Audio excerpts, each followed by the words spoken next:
여러분의 체지방 태우는 속도가 완전히 바뀔 수 있다고 장담하니까요. 간단한 방법들만 딱 알려드리겠습니다. 지방을 꺼내려면 몸이 반드시 위기 상황이라고 느껴야 됩니다. 딱 3가지입니다. 호흡을 입으로만 하시면 지방 타는 속도가 좀 떨어질 수 있어요. 우리가 다이어트를 해서 체중을 줄이려고 하는 거는 다름 아닌 수분 무게도 아니고 근손실도 아니고 바로 체지방만 빼려고 하는 거잖아요. 근데 이게 너무 어렵죠? 그래서 오늘 제가 똑같은 시간을 투자해서 운동과 식단 관리를 했을 때 어떻게 해야 이 체지방을 훨씬 더 빨리 태울 수 있는지 정말 유용하면서도 간단한 방법들만 딱 알려드리겠습니다. 그래서 이 영상을 보기 전과 후로 여러분의 체지방 태우는 속도가 완전히 바뀔 수 있다고 장담하니까요. 영상 꼭 끝까지 집중해서 봐주세요. 일단 우리 몸이 어떻게 지방을 태우는지 그 메커니즘부터 정확히 이해를 하셔야 돼요. 크게 2단계로 나뉘거든요. 일단 첫 번째로 지방세포 안에 저장된 지방을 꺼내는 지방 동원, 그리고 이 꺼낸 지방을 에너지로 태우는 지방 산화, 이렇게 2단계로 나뉩니다. 그래서 일단 지방부터 꺼내야 되는데 이게 진짜 까다롭고 힘들어요. 왜냐면 몸 입장에서는 혈당도 있고 글리코겐도 있어서 굳이 갖다 쓰기 힘든 지방을 꺼내기가 너무 귀찮은 거예요. 그래서 지방을 꺼내려면 몸이 반드시 위기 상황이라고 느껴야 됩니다. 그래야만 귀찮아 죽겠지만 뭐 위기 상황인데 지가 어떡하겠어요. 꺼내야지, 그죠? 그래서 몸에 위기 상황이라고 알람을 울려줘야 되는데 그 역할을 하는 게 바로 그 유명한 도파민, 아드레날린 같은 카테콜아민 계열의 호르몬들이에요. 그래서 이런 호르몬들의 분비가 늘어나려면 결국 교감신경을 활성화해야 되는데 그 역할을 하는 게 바로 놀랍게도 스트레스거든요. 그래서 스트레스가 무조건 몸에 안 좋은 게 아니라 짧고 단기적인 스트레스는 오히려 우리 몸에 활력을 주고요. 지방도 태우게 만들어줘요. 그래서 대표적으로 제가 요즘 완전 빠져버린 1분 찬물 샤워. 몸이 얼마나 춥고 놀라고 짜증나겠어요. 갑자기 찬물을 몸에 들이부는데 그런데 딱 이렇게 1분만 스트레스를 주는 거잖아요.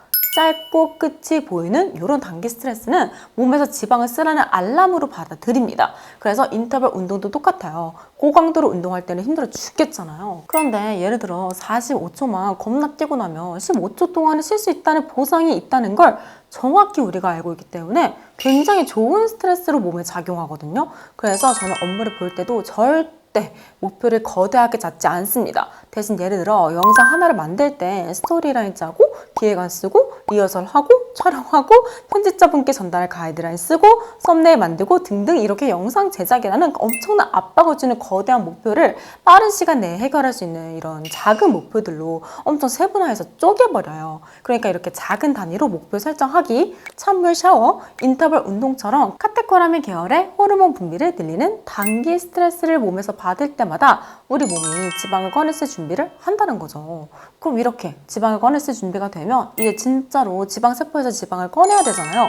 그 역할을 바로 성장 호르몬이 합니다. 그러니까 청소년기에 키 클 때만 성장 호르몬이 중요한 게 아니라 우리 몸이 지방을 태울 때도 성장 호르몬이 너무 중요해요. 그럼 이런 성장 호르몬 분비를 확 늘릴 수 있는 방법이 뭐냐? 딱 3가지입니다. 첫 번째, 혈당이 낮을 때. 그리고 2번째, 격한 운동 후에, 그리고 3번째, 깊은 수면 중에 성장 호르몬이 가장 폭발해요. 그래서 혈당을 너무 올리는 정제 탄수화물 섭취를 줄이고 숨이 찰 정도의 고강도 운동을 적어도 주 3회 이상 하고 10시부터 2시까지 자야 성장 호르몬이 몸에서 가장 많이 분비될 수 있는데 이건 사실 누구나 다 아는 이야기잖아요. 그래서 오늘은 대신 잠드는 게 너무 어려운 분들을 위해 몇 가지 이야기를 해보려고 합니다. 저희 엄마랑 제 친한 친구 하나가 잠드는 게 너무 어려워서 제가 멜라토닌을 추천했었거든요. 그런데 진짜 둘 다 멜라토닌 먹으면서부터 잠드는 게 훨씬 쉬워져가지고 다이어트는 당연하고요. 삶의 질이 정말 많이 좋아졌거든요. 그래서 불면증 심하신 분들은 한번 트라이 해보시는 것도 나쁘지 않을 것 같아요. 그런데 우리나라는 멜라토닌을 전문의께 처방받아야만 먹을 수 있어요. 그런데 웃긴 건 식물성 멜라토닌은 약국, 인터넷, 마트 이런 데서 쉽게 구매할 수 있거든요. 심지어 합성 멜라토닌이랑 분자 구조가 아예 똑같기 때문에 효과가 동일합니다. 가격만 더 비쌀 뿐이에요. 그래서 만약에 해외를 자주 나가시는 분들은 해외에서는 처방전 없이 그냥 편의점 같은 데서 쉽게 합성 멜라토닌을 구매할 수 있어요. 그래서 국내 들어오실 때 3개월 복용량 이내로는 합법적으로 갖고 들어올 수 있어서 참고하시면 좋을 것 같아요. 하지만 사람마다 멜라토닌 효과가 별로 없거나 몸에 안 맞는 분들도 종종 계시거든요. 그리고 이런 보조제 도움을 받는 걸 별로 안 좋아하시는 분들도 많이 계세요. 그래서 제 이야기를 잠깐 하자면 저는 사실 침대에 머리만 대면 거의 2, 3분 만에 잠들어요. 그 이유가 제가 평소에 몸을 정말 많이 쓰거든요. 진짜 아침에 일어나자마자부터 공복 유산소 때리죠. 하루 종일 업무 처리하느라 여기저기 돌아다니죠. 또 저녁에 집안일 하고 이런 식으로 24시간 내내 몸을 계속 놀리니까 저녁만 되면 진짜 쓰러지듯이 잠듭니다. 그러니까 몸을 많이 움직여서 탈진시키는 게 사실 수면 퀄리티 올리는데 직방이에요. 그래서 실제로 쿠팡 알바 시작하면서부터 불면증 고쳤다는 후기 보신 적 한 번쯤 있으시잖아요.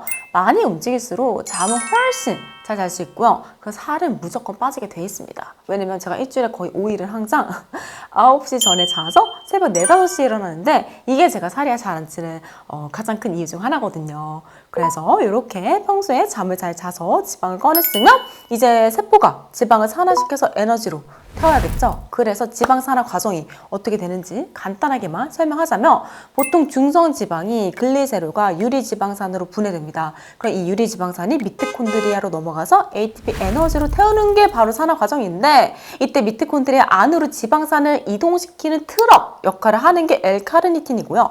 그리고 미토콘드리아가 지방산을 에너지로 태우는데 필요한 연료가 바로 산소입니다.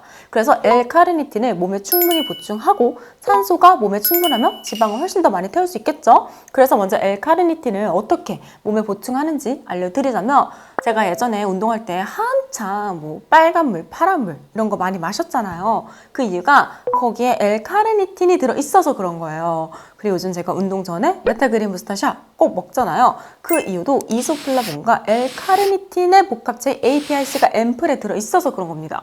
그래서 이런 식으로 보조제 도움을 받아서 L카르니틴을 몸에 보충하는 방법이 하나 있는데 이런 보조제를 별로 선호하지 않는 분들도 많이 계시잖아요. 걱정 마세요. 음식으로도 L카르니틴을 보충할 수 있습니다. 바로 소고기, 양고기, 돼지고기, 닭고기, 생선, 계란 이런 동물성 식품이 굉장히 많이 들어있어요. 그래서 제가 예전에 한참 채식 오래 하고 나서 살이 너무 잘 찌는 체질로 바뀌어서 고생했던 적이 있었거든요. 그 이유 중 하나가 아마 L카르니틴 공급원이 없어서였을 겁니다. 왜냐면 L카르니틴은 식물성 식품에 거의 없어요. 물론 두부나 렌틸콩 같은 고단백 식품을 섭취해서 몸에서 자체적으로 합성해서 만들 수는 있어요. 하지만 여러 단계를 거치는 것보다 바로 섭취하는 게 몸 입장에서는 훨씬 간편하고 확실하겠죠. 그런데 특히 소고기랑 양고기에 L카르니틴이 가장 풍부하게 들어있거든요. 계란, 닭고기 이런 거에 비할 바가 못 됩니다. 그래서 다이어트 하실 때 맨날 닭가슴살만 드시지 마시고 호주산 소고기가 생각보다 되게 저렴하고 질도 괜찮아요. 그리고 우둔살이나 사태살 같이 저렴한 부위들은 국내산도 가성비가 꽤 괜찮아서 정체기가 왔다? 식단에 소고기를 꼭 추가하세요. 정체기 뚫는데 효과를 많이 보실 수 있을 겁니다. 그리고 마지막으로 산소를 들어갈 텐데요.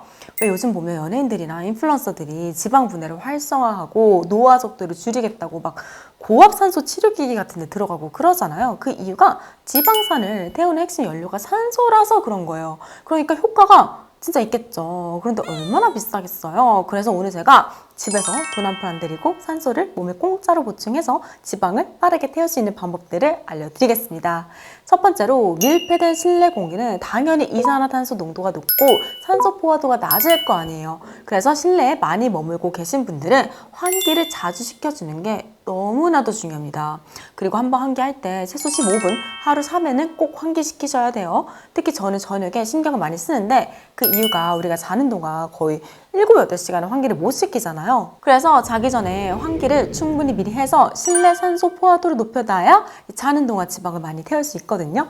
그리고 우리가 스트레스를 너무 받으면 자기도 모르게 호흡이 많이 얕아져요. 그래서 저는 업무 스트레스가 심할 때 가슴이 막 답답하잖아요. 그래서 잠깐 눈을 감고 3번 정도 이렇게 깊게 심호흡을 합니다. 이렇게 호흡을 천천히 크게 유지하면 몸에 산소 공급이 확 늘어나거든요. 그래서 저는 자기 전에도 요즘 마음챙기 명상에 빠져가지고 카 어플로 호흡에 집중하는 명상 시간을 10분 정도 꼭 가져요. 그럼 스트레스 완화에도 너무 좋고 산소 보충에도 좋아서 다이어트랑 건강에 둘 다 너무 좋더라고요. 그리고 세 번째로 우리가 입으로만 숨을 쉬며 폐 깊숙이 산소가 잘 들어가지 못하고 호흡도 얕아져서 체내 산소 농도가 많이 떨어져요. 그래서 비염이 있으면 꼭 비염을 개선하는 게 너무나도 중요하고요. 그리고 운동하실 때 숨이 가빠지면 입으로만 꼭 숨을 쉬는 분들이 계세요. 반드시 입과 코 모두를 같이 사용해서 호흡을 해주셔야 됩니다. 왜냐면 똑같이 운동해도 호흡을 입으로만 하시면 지방 타는 속도가 좀 떨어질 수 있어요. 그래서 항상 힘들더라도 너무 허 거리면서 입으로만 쉬지 마시고 코로 호흡을 꼭 같이 해주셔야 됩니다. 그래서 이렇게 지방을 태우는 속도를 높일 수 있는 여러 가지 방법들을 알려드렸는데요. 정말 간단하고 쉬운 것들이니까 꼭 실천해서 많은 도움 받아보셨으면 좋겠습니다. 그럼 저는 여기서 이 영상 마치고 다음에 더 유익한 영상으로 돌아올게요. 안녕.